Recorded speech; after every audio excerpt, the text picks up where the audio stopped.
یہاں تک کہ یتوفاہن ان کا کام تمام کر دے، یتوفاہن ان کا کام تمام کر دے، الموت موت یعنی موت جو ہے ان کا کام کیا کر دے، تمام کر دے۔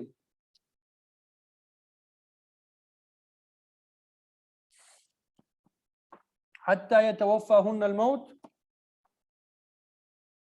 یہاں تک کہ ان کا کام تمام کر دے موت۔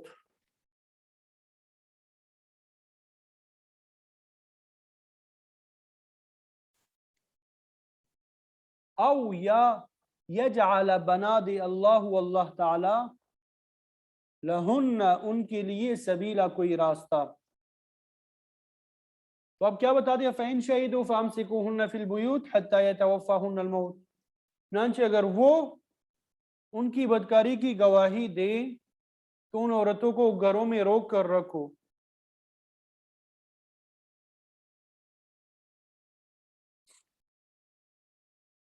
حَتَّى يَتَوَفَّاهُنَّ الْمَوْتُ، یہاں تک کہ انہیں موت اٹھا کر لے جائے۔ او یجعل اللہ لہن سبیلا، یا اللہ تعالیٰ ان کے لیے کوئی اور راستہ پیدا کر دے، یا اللہ تعالیٰ ان کے لیے کوئی اور راستہ کیا کر دے، پیدا کر دے۔ واللذانی اور وہ دو مرد جو، واللذانی اور وہ دو مرد جو یأتیانہا، یأتیانی ارتکاب کریں، یہاں ضمیر ہے الفاحشہ کی طرف راجع ہے، یأتیانی ارتکاب کریں بدکاری کا، یعنی اس بدکاری کا، منکم تم میں سے، فآذوہما تو آذو تکلیف دو، ہما ان دونوں کو، تو ان دونوں کو تم تکلیف دو، فإن تابا پس اگر وہ دونوں توبہ کر لے، وَأَصْلَحَا اور وہ اصلاح کر لے، وہ دونوں اپنی اصلاح کر لے، فَأَعْرِضُوا تو درگزر کر لو، عنہما ان دونوں سے، فَأَعْرِضُوا تو درگزر کر لو، عنہما ان دونوں سے، ان اللہ بے شک اللہ تعالی کان ہے، تواباً توبہ قبول کرنے والا، رحیماً بڑا مہربان۔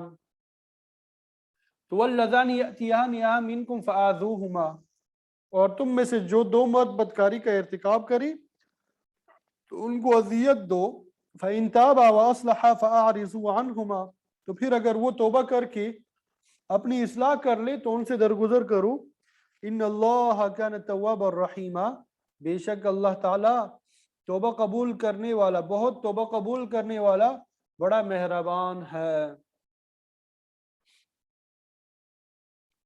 تو یہ ان آیات کا ترجمہ تھا جو آپ کے سامنے کر دیا گیا۔ امید کرتا ہوں کہ آپ سب کو ترجمہ سمجھ میں آ گیا ہوگا۔ اللہ اکبر کبیرہ۔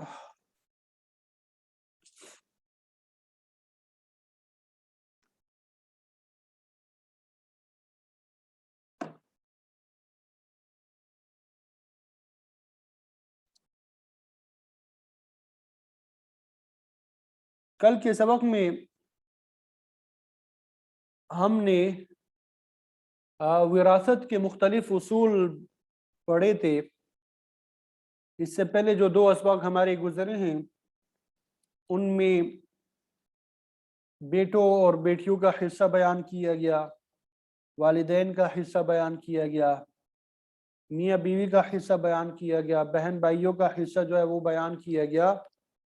تو اب اسی حوالے سے یہاں پہ بتا رہی ہیں کہ تلک حدود اللہ، یہ سب کے سب جو ہے یہ اللہ تعالیٰ کے حدود ہے، اللہ تعالیٰ نے یہ حدود مقرر کیے ہیں۔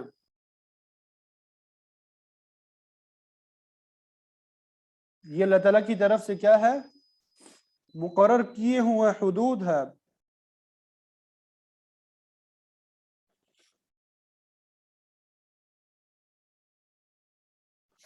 اب یہ ورثہ کی مختلف قسمیں بنتی ہے جو ہم نے پڑھی تو نہیں، یہاں پہ صرف ذوی الفروض کی بحث پڑھی۔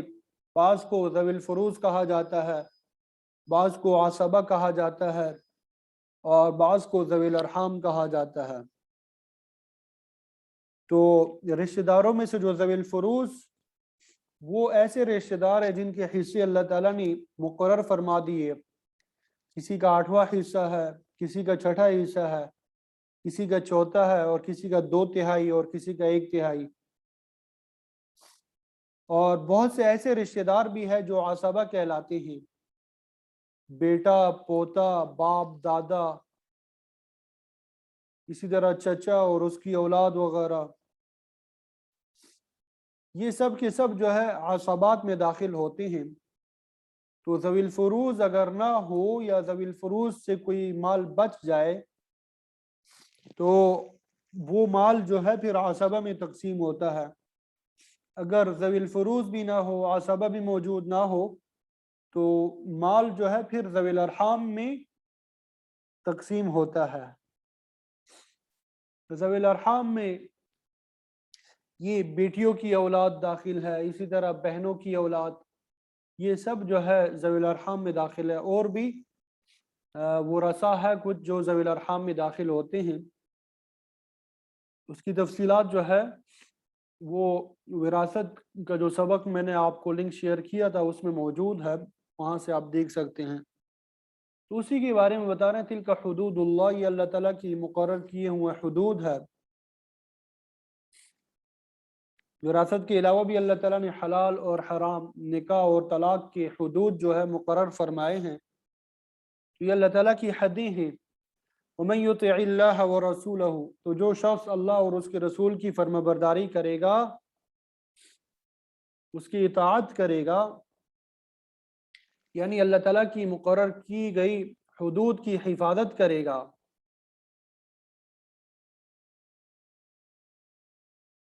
يُدْخِلْهُ جَنَّاتٍ تَجْرِي مِن تَحْتِهَا الْأَنْهَارُ، تو اللہ تعالیٰ اسے ایسے باغات میں داخل کرے گا جن کے نیچے نہریں بہتی ہوں گی۔ اور یہ جنت میں داخلہ جو ان کا ہے یہ کچھ لمحات کے لیے نہیں ہوگا، خالدین فیہا، بلکہ ہمیشہ کے لیے ہوگا، ان میں ہمیشہ رہنا ہوگا۔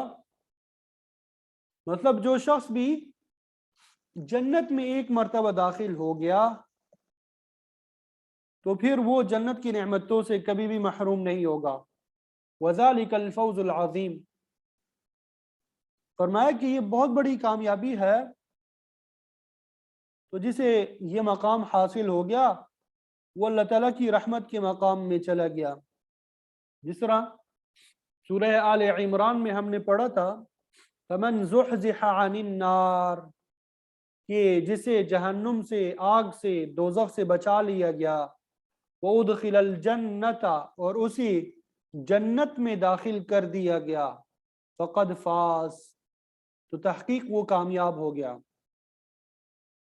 صرف جہنم سے بچا لینا یہ کامیابی کے لیے کافی نہیں ہے، جہنم سے بچانے کے بعد جنت میں داخل کرنا یہ کامیابی ہے۔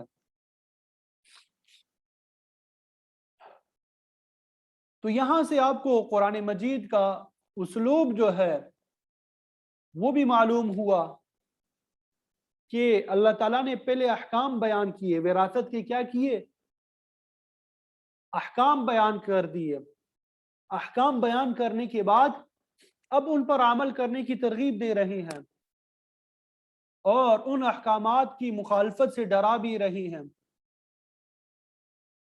تو یہی تقوی ہے، یعنی تقوی ہی کے ذریعے انسان احکام پہ عمل کرتا ہے۔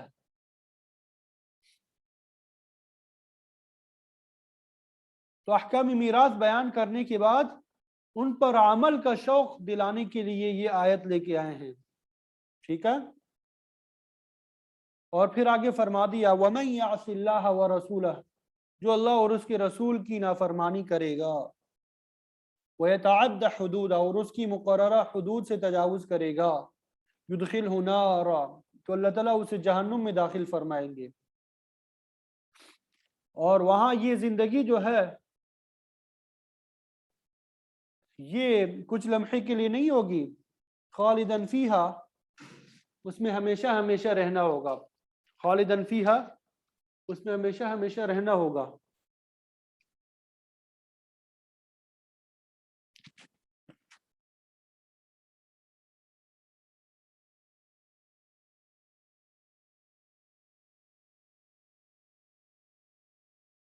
خالدن فیہا، وہ ہمیشہ ہمیشہ اس میں رہے گا، وَلَهُ عَذَابٌ مُهِينٌ، اور اس کے لیے وہاں پہ ذلتناک عذاب ہوگا،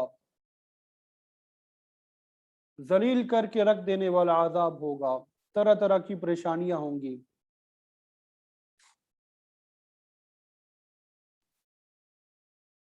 تمام صحابہ کرام رضوان اللہ تعالی علیہم مجمعین اور اہل حق کا اتفاق ہے کہ جس شخص کے دل میں ایمان کا نور ہوگا، توحید کا نور ہوگا، اسے ہمیشہ ہمیشہ کے لیے جہنم میں نہیں رکھا جائے گا۔ یعنی فاسق، گنہگار یا عملی جو منافق ہے، جو اللہ تعالیٰ پہ ایمان رکھتا ہے، اس کی قائم کی ہوئی حدود کو تسلیم بھی کرتا ہے لیکن ان کا حق ادا نہیں کرتا، تو ایسا شخص جو ہے، ایسا مومن جو ہے، وہ اپنے گناہوں کی سزا پا کے جنت میں جو ہے داخل ہو جائے گا،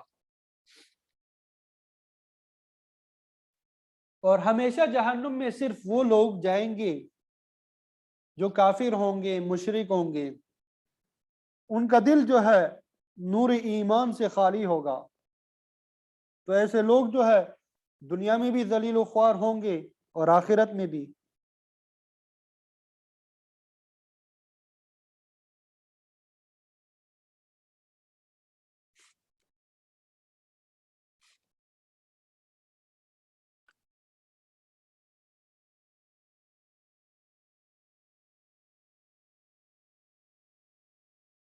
تو یہاں پہ جو حدود بتائے گئے، دائرے بتائے گئے، تو اب یہاں پہ دو قسم کے دائرے ہوتے ہیں، ایک دینداری کا دائرہ اور دوسرا دین کا دائرہ۔ تو دینداری کا دائرہ چھوٹا دائرہ ہے اور دین کا دائرہ جو ہے بڑا ہے۔ تو جو شخص پہلے دائرے سے نکل جاتا ہے، دینداری کے دائرے سے نکلتا ہے، وہ فاسق کہلاتا ہے لیکن مسلمان رہتا ہے، اور جو بڑے دائرے سے نکل جاتا ہے یعنی دین کے دائرے سے، وہ اسلام ہی سے نکل جاتا ہے تو وہ مرتد ہو جاتا ہے۔ تو میراث کے احکام پر عمل نہ کرنے کی دو صورتیں ہیں۔ ایک صورت تو یہ ہو گئی کہ اللہ کے حکم کو مانتا ہے لیکن مال کی لالچ میں وارث کا حق مارتا ہے تو وہ فاسق ہے، گناہ کبیرہ کا ارتکاب کرنے والا ہے۔ اور دوسری صورت یہ ہے کہ اللہ کے حکم کیوں ہی نہیں مانتا، وہ حلال سمجھتے ہوئے دوسرے وارث کا حق مارتا ہے تو وہ اسلام کے دائرے سے ہی نکل جاتا ہے۔ تو یہ جو آیت ہے وَمَن يَعْصِ اللَّهَ وَرَسُولَهُ، یہ دونوں صورتوں کو شامل ہے۔ یہ کیا ہے؟ دونوں صورتوں کو شامل ہے۔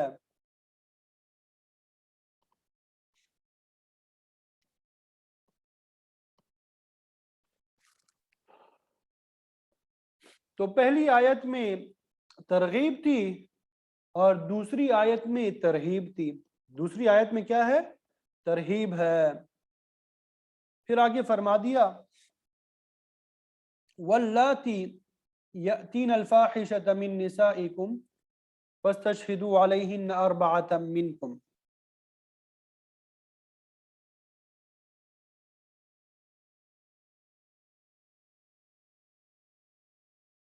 اگر آپ کو یاد ہو کہ سورت کے شروع میں ہم نے عورتوں کے حقوق کا ذکر پڑھا تھا،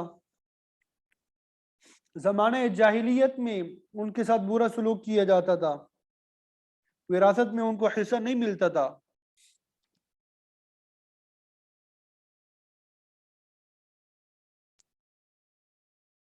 تو ان کے حقوق جو ہے وراثت میں اللہ تعالیٰ نے مقرر فرما دیے۔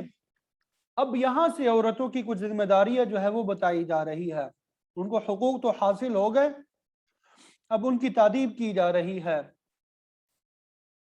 تو انسانی جو معاشرہ ہوتا ہے اس کی بنیاد دو چیزوں پر ہوتی ہے، ایک مال پر اور دوسری ربط، رابط، ربط۔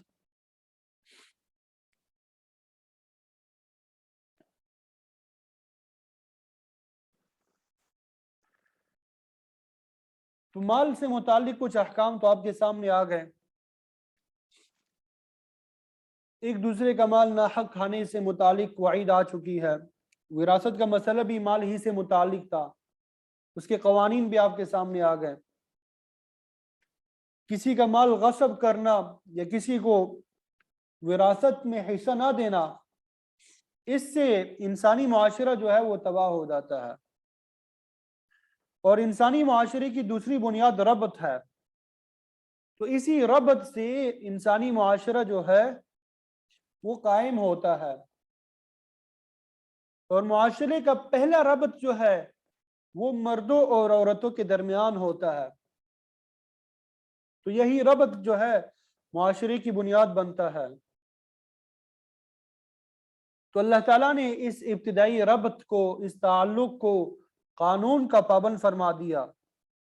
اگر مرد اور عورت قانون کے دائرے میں رہتے ہوئے نکاح کے ذریعے سے اس تعلق کو قائم کرتے ہیں تو آگے نسل بھی ٹھیک ہوگی، اور انسانی اخلاق جو ہے وہ بھی درست ہوں گے، اور یہ جو انسانی معاشرہ جو ہے یہ بھی پاکیزہ ہوگا، اور معاشرے کے تمام افراد اپنی اپنی ذمہ داریاں پوری کریں گے۔ لیکن اگر یہ پہلا ربط ہی لاقانونیت کا شکار ہو جائے، اس کی ابتدا نکاح کی بجائے فحاشی سے شروع ہو جائے، تو پھر انسانی معاشرہ جو ہے تباہ و برباد ہو جاتا ہے، نسل بگڑ جاتی ہے، انسان کا اخلاق جو ہے وہ تباہ ہو جائے گا، دنیا میں بھی ذلت کا منہ دیکھنا پڑے گا اور آخرت میں بھی رسوائی ہوگی۔ تو اس ربط کو خراب کرنے والا عمل جو ہے قابل تعزیر ہے، جرم ہے۔ تو اللہ تعالیٰ نے معاشرے سے عیاشی اور زنا جیسے برے افعال کے خاتمے کے لیے ابتدائی طور پہ یہ تعزیر لگائی، جو آج کے سبق میں ہم پڑھیں گے انشاءاللہ۔ اس کے کچھ عرصے بعد اللہ تعالیٰ نے سورہ نور کی آیات کے ذریعے اس معاشرتی اور اخلاقی برائی کے متعلق مستقل تعزیر جو ہے اس کا اعلان فرما دیا۔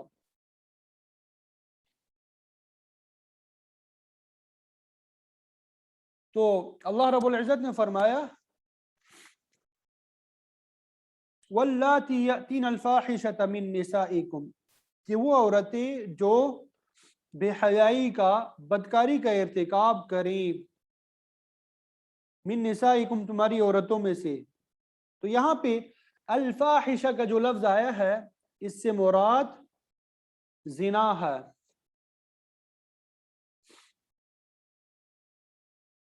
قرآن مجید میں فحش کا اطلاق زنا، لواطت، بخل اور عریانی وغیرہ پہ ہوتا ہے، لیکن یہاں پہ فاحشہ سے مراد زنا ہی ہے، کہ تمہاری عورتوں سے مراد یعنی منکوحہ عورتیں ہیں۔ مطلب یہ کہ اگر شادی شدہ عورتیں زنا جیسے برا عمل کریں فَاسْتَشْهِدُوا عَلَيْهِنَّ أَرْبَعَةً مِّنْكُمْ،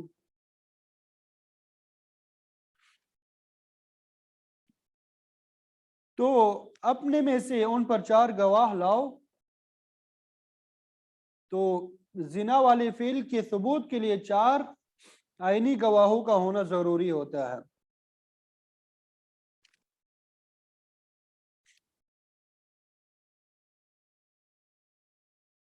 اس سے اگر کم ہوں گے تو پھر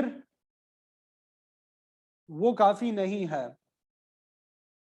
مطلب شریعت نے عاقل بالغ ایسے 4 مرد گواہوں کی شہادت کو لازمی قرار دیا جنہوں نے اس فعل کو اپنی آنکھوں سے دیکھا ہو۔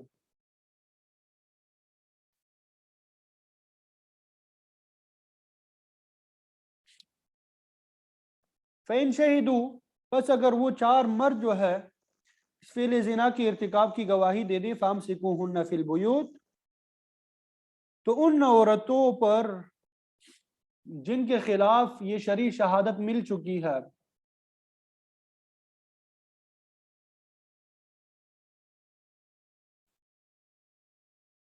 اپنے گھروں میں ان کو قید کرو، انہیں باہر جانے کی اجازت نہ دو۔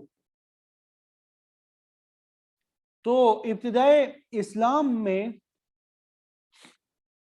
اللہ تعالیٰ نے بدکاری کرنے والی عورتوں کے لیے یہ حکم مقرر فرمایا تھا کہ جب زنا کا فعل جو ہے وہ ثابت ہو جائے گواہوں کی موجودگی میں، تو پھر انہیں گھروں میں نظر بند کر کے رکھا جائے. کب تک بند رکھنے؟ حتی یتوفاہن الموت، یہاں تک کہ انہیں موت آ جائے. او یجعل اللہ لہن سبیلا، یا اللہ تعالیٰ ان کے لیے کوئی اور راستہ بنا دے. تو یہاں پہ ایک تو عمر قید کی سزا دی، اور ساتھ ساتھ میں اللہ تعالیٰ نے یہ بھی اشارہ فرما دیا کہ اس سزا کے علاوہ کوئی دوسری سزا بھی مقرر کی جا سکتی ہے. چنانچہ پھر سورہ نور کی آیت نازل ہوئی، الزانیۃ والزانی فاجلدوا کل واحد منہما 100 جلدہ، کہ زانی عورت اور زانی مرد میں سے ہر ایک کو 100 کوڑے لگائے جائیں گے.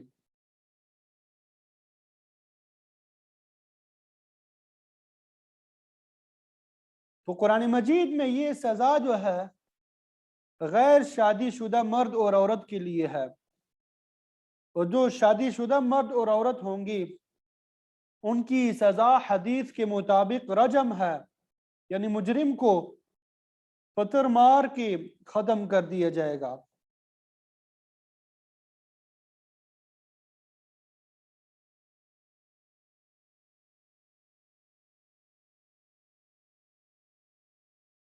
پھر آگے اگلی آیت میں فرمایا وَاللَّذَانِ يَأْتِيَانِهَا مِنْكُمْ، کہ اگر وہ دو مرد جو تم میں سے بے حیائی کا کام کرتے ہیں، یعنی زنا کے مرتکب ہوتے ہیں، فَآذُوهُمَا، تو ان دونوں کو ایذا پہنچاؤ، ان کو مارو پیٹو، ان کی توہین اور تذلیل کرو. تو عورتوں کی سزا کی طرح مردوں کی سزا بھی ابتدائی زمانے میں یہی تھی. بعد میں جب سورہ نور نازل ہوئی تو پھر یہ سزا جو ہے موقوف ہو گئی. بعض مفسرین یہ فرماتے ہیں کہ یہاں پہ جو وَاللَّذَانِ يَأْتِيَانِهَا مِنْكُمْ، اس سے مراد دو مردوں کی آپس میں ہم جنسی یعنی لواطت ہے، یعنی دو مرد جب آپس میں لواطت کرے تو اس کی سزا بتائی گئی کہ مار پیٹ وغیرہ مقرر کی گئی ہے، جسے بعد میں منسوخ کر دیا گیا. البتہ فقہائے کرام کا ہم جنسی کی سزا کے حوالے سے اختلاف ہے.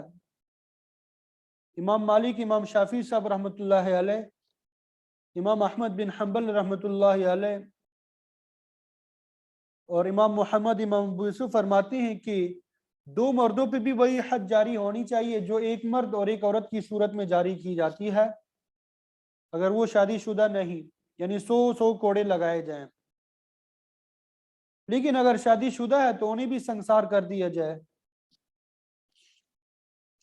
لیکن امام اعظم ابو حنیفہ رحمۃ اللہ علیہ فرماتے ہیں کہ لواطت کے جرم پہ زنا کی حد نہیں لگے گی، لیکن قاضی جو بہتر سمجھے اس کے مطابق عمل کیا جائے گا.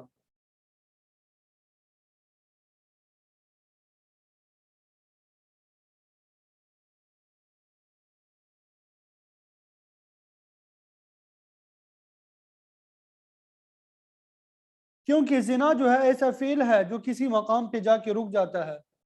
مثلا زانی مرد اور زانی عورت آپس میں نکاح کر لے تو یہ فعل ختم ہو جائے گا، لیکن لواطت ایسا فعل ہے جس کی حرمت ہمیشہ قائم رہتی ہے. تو یہ ہم جنسی جو ہے لواطت جو ہے یہ زنا سے بھی زیادہ سخت جرم ہے، تو اس پر سخت تعزیر ہونی چاہیے. مطلب اگر کوئی عادی مجرم ہے تو اسے کسی اونچے مینار سے گرا کے ہلاک کر دیا جائے یا اس کا سر جو ہے قلم کر دیا جائے تو جرم کی نوعیت کے اعتبار سے اسے قید میں ڈالا جا سکتا ہے، اسے کوڑے لگائے جا سکتے ہیں. لیکن یہ جو حاکم وقت ہے اس کی ثوابدید پہ چھوڑ دیا جائے کہ وہ کیا سزا تجویز کرتا ہے. اور یہ عمل جو ہے سب سے پہلے قوم لوط میں آئی، اور اس سے پہلے یہ برا عمل کسی بھی معاشرے میں نہیں پایا جاتا تھا.